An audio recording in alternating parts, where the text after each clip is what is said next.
Spencer Knight in Chicago just got a 5.8 3-year extension at 5.8, and he has not established himself in the league at all. Yeah, I do think he's going to be the starter there, and they're going to give him every opportunity. I think he played 40-some games. I have to check. But yeah, they need him to pop. He was the Seth Jones. Kidding me? No kidding. They need him to pop. But that's 5.8. Regardless, that's a big number for a guy who's not Too proven. much. But it's Chicago. That's how they operate. They don't have anyone making big money. They float money out to make guys happy. And they bring in guys and they're like that. We brought you here to be this, so we got to pay you like that. Yeah, exactly. Right. But the Anthony Stolarz extension and what that's going to look like. I'm sure Stolarz looked at that and said, well, Spencer Knight's making 5.8 or whatever. Doesn't my number at least start with a 6? No. You don't think he's asking for that, no noodles? Like, why would you, if you're a player, put yourself in his skates.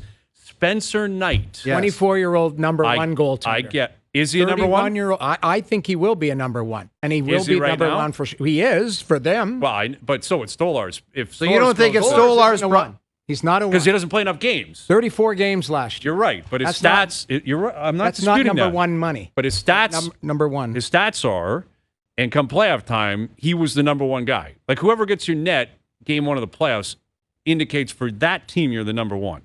I would be.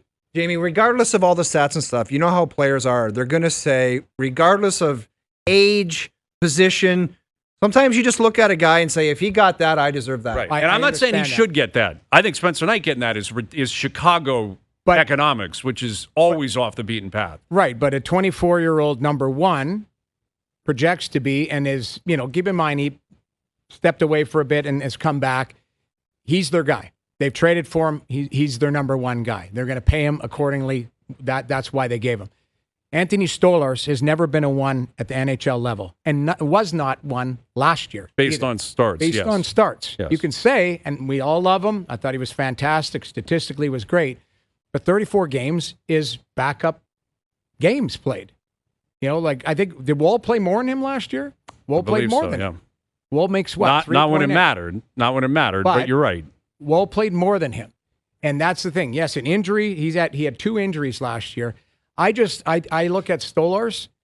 He's a tandem guy, a damn good one, and there's nothing wrong with that. But I don't think he looks at Spencer. I think that's apples and oranges, regardless of the team they play for and all of that.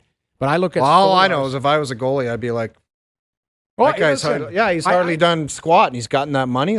Well, yeah. And listen, there's when you're looking the only way I would say this. You're comparing Stolarz's number to a guy who scored, let's say, 22 goals but only played 50 games. And you go, oh, well, if he would have played all 82, he would have got 40. Of course. So we got to pay him like a 40-goal scorer. That. And I'm sorry, you can't do that because he didn't do it. So that's the only way in a negotiations I would say, yes, you projected to do this, but I would also say the reality of it is you did that. So there's somewhere in the middle. I think you get something, I could be 100% wrong, something with a 4 in it. And that's probably reasonable. I would guess. I think the way Stolarz is probably going to approach this is kind of the way Marchand did. When you're at his stage of your career, this is the last contract for the most part for Stolarz, right? He'll be 32 when it kicks in. I forgot his age too. Yeah, you got it. Let's assume it's going to be at least a 3-year deal or 4-year deal. This is it. This is your chance. Right. What Marchand taught me, the way that by all accounts they approached it was, he said, I want to bowl them out. $30 million. Yeah, we look at it as, well, 4.25. He looked at it like, I need $32 million.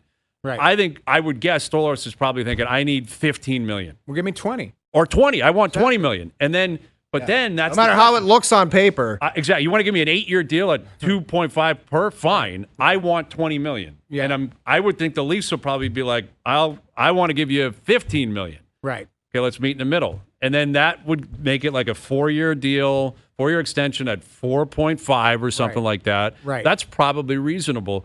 But like when he's played, guy's numbers the last 2 years have been absolutely phenomenal. Yes. And I think they trust him. By the end of last year, they clearly trusted him more than Joseph Woll. Joseph Woll's making $3.7 million. He's got to make more than him. Right. Like Woll was an RFA. Stolarz is going to be a UFA. And he proved he was better than him last year. And you got to pay for those years. Yeah, there's leverage points on both sides, but that's kind of I was saying like a bump up. Yeah, Joseph Woll is at 3.66. I think you could have now. Stolarz is at 2.5 this year. you're right. He's clearly making a lot more than that. That's why I feel like something with a 4 in it. I could be completely wrong. Well, I don't we're all know the you're not goaltending saying a market million. right we're now. not saying 10. I mean, Right. we're all in the same ballpark. But I Cap's feel going like up though, like you always Cap's talk going about. up, but it just the level of importance that position. Do they believe that Wolves they still give him a pathway to reach his potential at the National Hockey League Possible. level? Like maybe you're hoping that Woll at 3.6 goes, this is the year I turn the corner like my buddy Ottinger in Dallas. Well, and that's why there's a this is why if I'm in the Stolarz camp, I want this deal done now. Right. Because I just came off a year where by the end of it, I determined I'm your number one guy. Right. He got hurt. Everyone's wondering, what if he was healthy? Would they have maybe won that series? Maybe they do. Maybe they don't. I don't know. We'll never know. Right. But you risk, as a tandem goalie, the roles reversing. Correct. That Wall plays better than you next year, and Wall's the number one guy come the playoffs, and then Could happen. And then the Leafs come back and go, "Oh, we'll give you a couple years at 3." I think about that often. Like, if he was healthy, does that get closed out? I always think about that. Well, it's a reasonable question. It is, like, but it's just stupid thinking because it doesn't matter. It didn't happen. It didn't happen, but it is something that, Wall was a little bit leaky at times, and Stolarz was playing great, and Stolarz was exuding confidence, and yeah, I just. You're right. You could say what if, but he gets hurt. He has an injury-prone the issue. biggest challenge, that's to stay healthy at the right times. You talk to people in Edmonton, it's like we didn't have Hyman. RNH had a broken hand. Ekholm was back. I'm like, you lost. Sorry. Like it sucks. We're doing that with Stolarz here. Yeah. What if? Like, at the end of the day, he wasn't available to you because of an injury, and that sucks. But it still doesn't, you can't, in the negotiating room, you go, well, if you would have played, we would have done this. It's like, this is what's in front of you. I think it's an interesting thing because they've got the Hildebeest on a one-way, I think, next year. Right. But is that help you sleep at night? That you're a year away from Joseph Woll and Dennis Hildeby as your tandem? No, unless Woll steps in this year and goes, give me 55 games and I'm ready to push. Who do you have more faith in to give you 50 starts, Stolarz or Woll? Right now, it's Anthony Stolarz, just based on what he played. But I will say, are you talking performance or health? I guess both. I mean, yeah, because you need both. If you're playing horribly, you're not going to get 50 starts. I guess it's Stolarz. But I think Woll has a tremendous upside as well. We've seen Stolarz grow into a really good goaltender, using his size, closing up his holes, like confidence exuding. Like you said, he plays with some jam in the net, which is pretty cool to watch. Woll is very methodical and has a very, I think, an elite skill set. I don't know if we've seen the best of Joseph Woll yet.